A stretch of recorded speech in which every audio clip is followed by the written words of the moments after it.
Hello and welcome to Flippin' Through, the internet's #1 Mad Magazine news, review, and interview channel. And today, oh wait, I forgot to flip it over.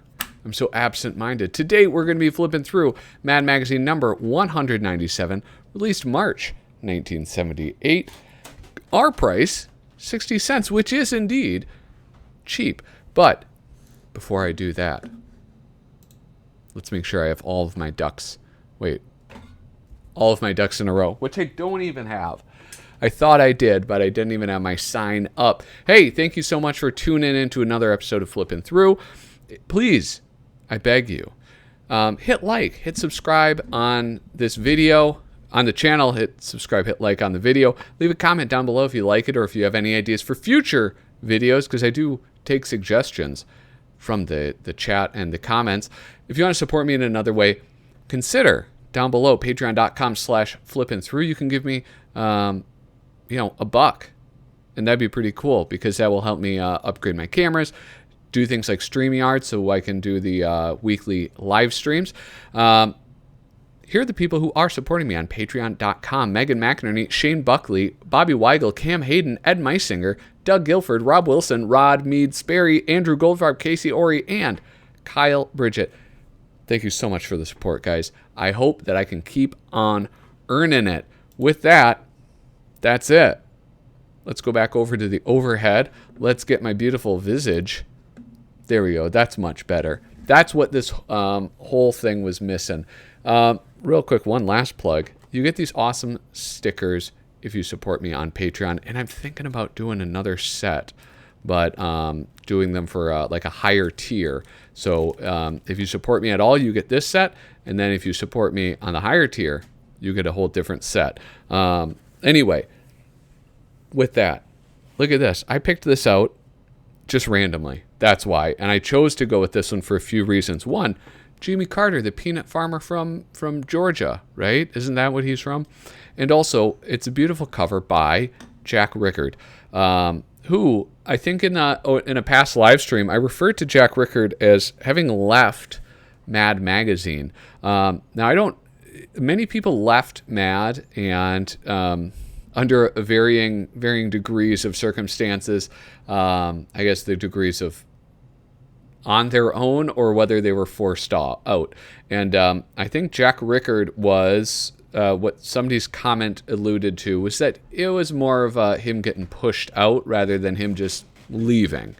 So, but I love Jack Rickard, and I think, he ended up going to Cracked, had a wonderful career there, did awesome covers, but to be honest, none as good as this, right? None as good as the ones that he did at Mad. I shouldn't say none, because I haven't seen them all, but I think that there is a difference between his work at Cracked and what you see at Mad Magazine. Anyway, sticking on this cover a little bit longer, we re-zing Star Wars. Re-zing, so 78, right? Because wasn't it A New Hope, then Empire, then Return of the Jedi. A New Hope was the 70s, and I think it was 80s before Empire Strikes Back came out. I could be wrong, though. So that's the first one. That's Star Wars A New Hope, episode 4. We re-zing Star Wars, Sting, Little House on the Prairie, Wing, In Search of Movies, Sling, Physical Fitness, and Sing, The Carter Follies. And the Carter administration, I believe, was full of follies. Was it not? I have to take your word for it. I was not alive in the 70s. Hoo-ha, hysteria repeats itself again. Mainly our past retches up with us again. It retches up with us. I love that play on words. The Mad Super Specials, which reprinted, I think, portions of the comic. I don't think they were like facsimile editions. I don't know that they had everything in them. So I'll say portions. Oh yeah, containing an assortment of collector's items from these 4 valuable back issues of the 50s. That's it. So they combine elements from each one. Here we have the quote. Enjoy yourself. It's later on you'll think. Enjoy yourself. It's later on you'll think. Enjoy yourself. It is later on you'll think. Enjoy yourself. So don't think.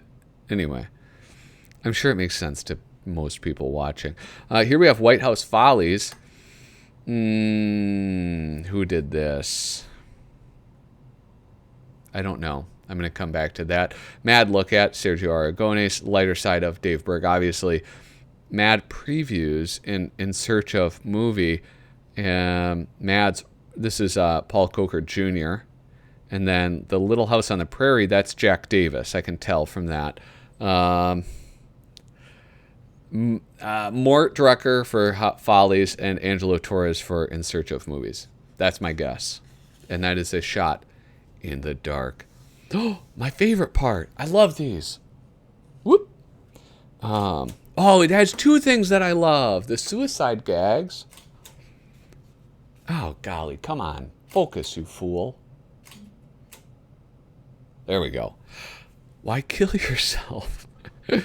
Just because you missed the last issue at the newsstand, subscribe to Mad and have it mailed to your home. I love this, though. It's crawling into the gorilla thing in a banana outfit. Here, this is what I really enjoy, is the statement of ownership, management, and circulation. It is, you can find a lot of good information on this, most notably how many they were selling. I did do a video, I'm going to say it was a cool video, about the circulation numbers, and you can really see when Mad Magazine peaked. And I think this is in the mid to late 70s. That's when they were peaking. And you have it right here where it's like the total number of copies printed, 2.4 million. That's pretty good circulation numbers. Now, what was it actually? Paid circulation, we have 1.6 where they actually got paid, and then 95 mail subscriptions, 95,000. And then there's all these other numbers which are like returns, so like where they rip the cover off and send them back in so they can get a refund or at least a credit on their account. And then also free ones, like they give out maybe to artists. I know DC Comics does that, where they have comp issues and you just get a box full of comics.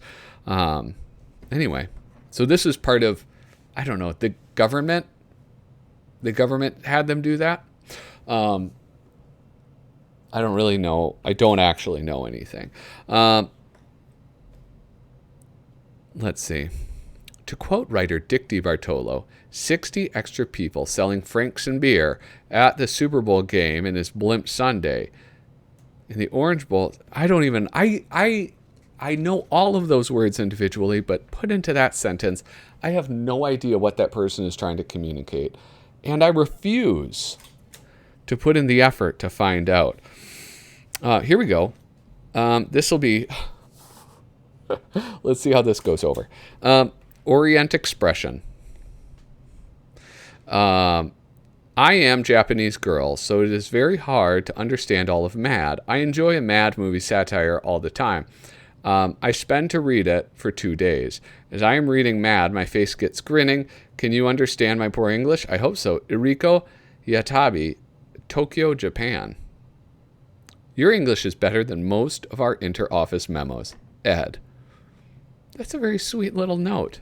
Iriko Yatabe. I wonder if Iriko is watching. Maybe Iriko is a fan, a subscriber to this video series. There is part of me, I know this is going to come off as weird and creepy that I'm about to say this. Sometimes I see people and I wonder if I think, hey, I should search them up on Facebook and tell them that I found their letter in Mad Magazine. But that would be creepy, and I'm not going to do that. The White House Follies of 1977. Artist Mort Drucker. Yes, 1 for 1. Writer Frank Jacobs. There's some really interesting caricatures in this. So we have this sung to the tune of Mrs. Robinson. You are the sunshine of my life. Who is that? Who sang that? It was anyway. So here's to you, Mr. President. Glad you're here to save the USA. Hey, hey, hey. Please pull us through, Mr. President. Tell us how to sacrifice for you.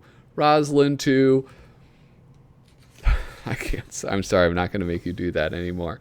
But there are some beautiful caricatures. And also, like, I don't know. I really like it when he mixes things up. Like the more simple drawings right there.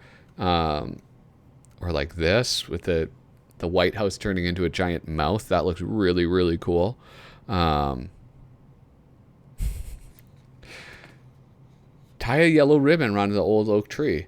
Try a Pabst Blue Ribbon. You'll feel good. You'll see. Like a possum feels hanging from a tree. I'm guessing that this is this is his brother, Billy Beer.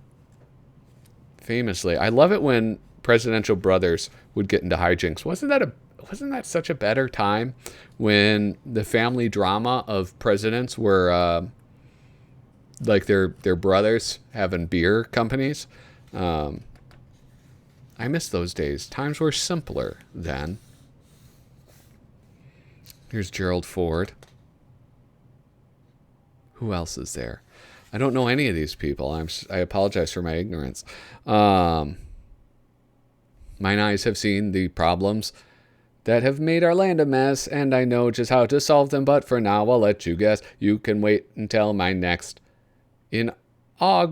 inaugural address and start my second term. Ooh, I got bad news for you, Jimmy. Glory, glory, jubilation. That's the way he'll lead the nation.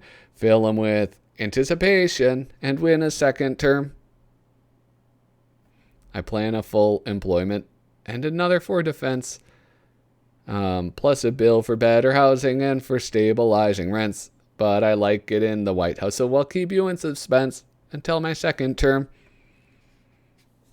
Glory, glory, what perfection. That's the way to re-election. Don't reveal your real direction until your second term. Yeah, sorry. Spoiler alert, he didn't get a second term, guys. One morning in an old English forest, Don Martin, writer? Artist, obviously, but who knows? So this is the type of gag which Don skillfully, he gets paid by the page. Wait, what? Oh, I see. I thought there was going to be the punchline because I read it so quickly I didn't appreciate. So he loses the battle, so he shoots the guy in the back. That's funny. Here is the Mads do-it-yourself job application letter. A few years... I always read them backwards. I always read this and then go up, and so I had to read this again. Tom Koch wrote this. A few years out of school, most of us are amazed to discover that the biggest clods among our former classmates have somehow launched into the best jobs. It's just that many underachievers concentrate on learning the only thing they'll ever need to know, namely how to write the hyped-up job application letters that will make them seem qualified for cushy, high-paying careers. Mad feels that its readers have the potential to be just as boastful and dishonest in their job-seeking correspondence, so we are rushing to your aid with a pre-packaged kit that'll enable you to compose your own impressive, surefire application letter. It's easy to do. Merely give our all-purpose form a personal touch by filling each a numbered blank with the attention-getting phrase of your choice, then sit back and wait for lucrative offers to roll in as dazzled employees rush to respond to your version of Mads do-it-yourself job application letter. Let's do this. Okay. Dear Sirs, I'm going to zoom in on this so you guys can kind of, you won't be able to see it all, but Dear Sirs, I am most anxious to present my job qualifications to your firm because your top competitor said I was good enough to work for you. I feel confident that I've been thoroughly trained in going potty by myself and have spent the past year gaining an added experience by working as the last Venezuelan ambassador to Latvia. I received my higher education at Oxford, just before the fire of 1969 destroyed my records, where I won a PhD in whatever your company requires. Following my graduation in front of a cheering throng of admirers, I went on to do a dye job on my hair that has done worlds for my popularity. Upon entering the field of business, my positions have become increasingly hard to master, especially since I broke my pencil. Forever seeking a transfer to a branch office in Miami Beach, I was ultimately honored to receive a bottle of Listerine from the girls in the typing pool. As a result, I'm currently looked upon by my associates as a truly gifted brown-nosed apple polisher. With this background, I naturally feel as qualified as the clods you have working for you now. My starting salary requirement is naturally more than your cheapskate competitors are paying. I sincerely believe that I'm well worth this amount because it's only a fraction of what you'd have to pay Robert Redford. Therefore, I look forward to getting your company back on its feet while there's still time. I really enjoy these. This one is not, I mean, I shouldn't criticize it because I didn't read them all, but they went on to make them like immensely more complex. And I think replacing a lot like phrases with individual words. Here we have a mad look at Star Wars. Yeah, this is the first one, obviously. Oh, this is great. Chokes that guy. Oh my goodness. I mean, he's a bad guy, right? So what would you expect from him?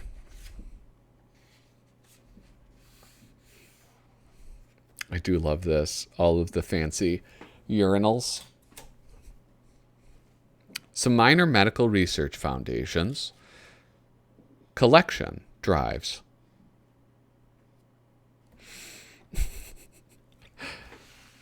There we go. Let's center this up. Let's look at this.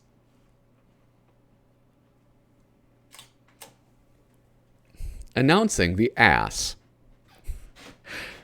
The American Stupidity Society annual find drive. Our Stupidity Society poster boy, 34th consecutive year. Please give for 3 days only, February 28th through February 30th, and watch the ass telethon.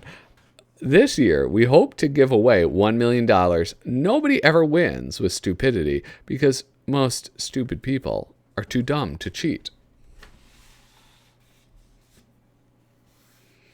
Laziness is hereditary. Does it walk in your family? Please help. The Laziness Research League. Who wrote this? Who is responsible for this? Artist is Bob Clark. Writer, Dennis Snee. You can help this man get back on top, or you can turn the page. The tragic story of Blinko Zambini. 2 years ago, Blinko Zambini was one of the country's leading high-wire artists, as shown in the photo, top left. Then suddenly, in an instant, his career was over, as shown in the photo, bottom left. Why? Acrophobia. The Acrophobia Crusade wants to end this tragic sickness and help former flagpole sitters, window cleaners, and astronauts get back to work soon. Will Blinko Zambini make it back up that pole? Yes, if you'll help. Acrophobia, it's up to us all. I'm wiping out ugliness I gave to Society to Help Homely Humans. This is great.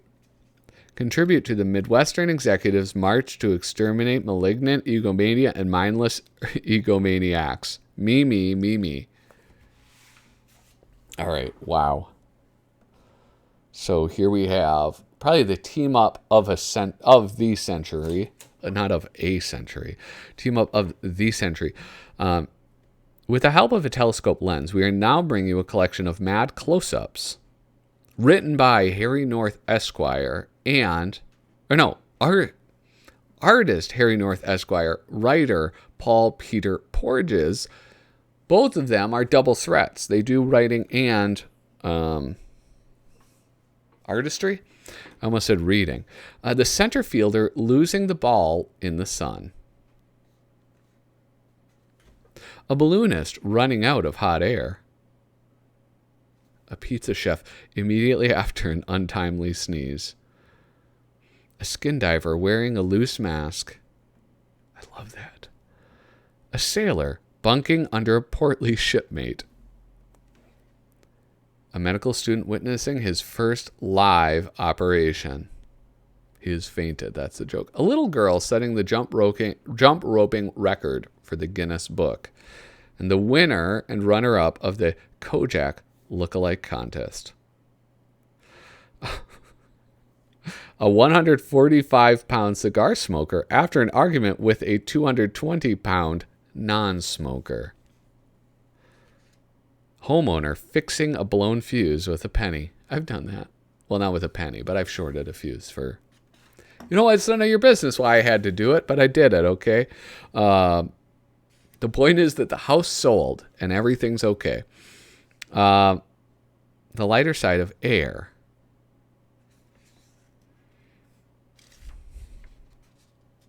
Here we go. I'm gonna read one of these.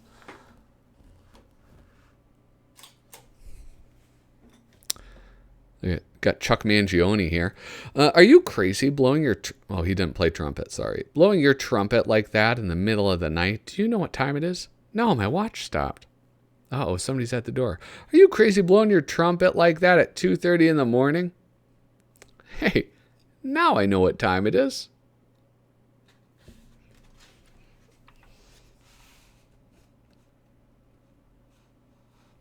Thought that trumpet humor would be funny, but it wasn't.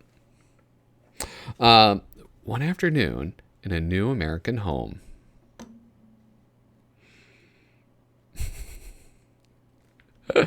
This is fun. This is very cute. I like this a lot.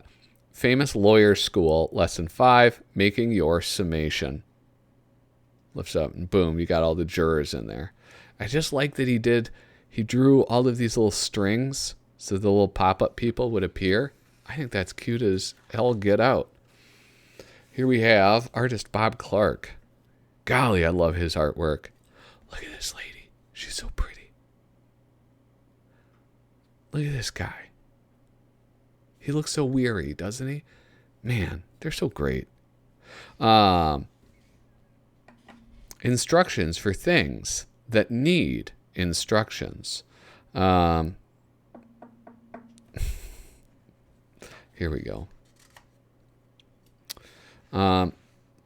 Which one should I do? Golly, they're so cool. Look at this. I love this guy right here. How his hand is I don't know. I just love this. Here we go. I'll do this one because this one's the most relatable. All right. To obtain best results from this ketchup bottle, 1. Remove bottle top effortlessly with an ordinary household lug wrench or heavy-duty mechanics pliers. 2. Hold opened bottle upside down over food to be ketchuped. To be ketchuped. I love that. Is that a verb? To be ketchuped? What are you doing? I'm ketchuping. My fries have been ketchuped. Tap firmly on bottle with index finger. When this fails, pound harder with 1, palm of hand, and then 2, clenched fist until normal ketchup flow begins. 4. Following success of step 3, use a damp cloth to mop up excess ketchup from clothing, tablecloth, chairs, carpet, walls, and adjoining foyer, living room, and hallway. Step 5, remove excess ketchup from food with garden trowel or sand pile tin shovel and proceed with meal as originally planned. Mad goes to a preview of an In Search of movie. What? This one is Jack Davis? No.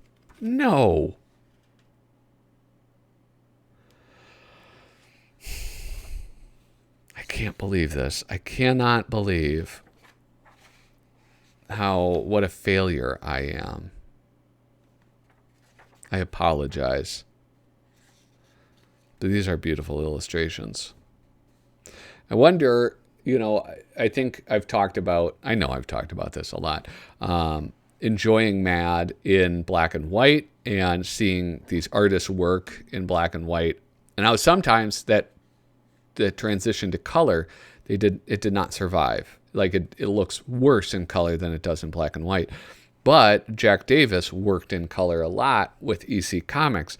And so part of me wonders, how cool would it be to have seen his Mad work in color? I think that would have been really, really cool. Yeah.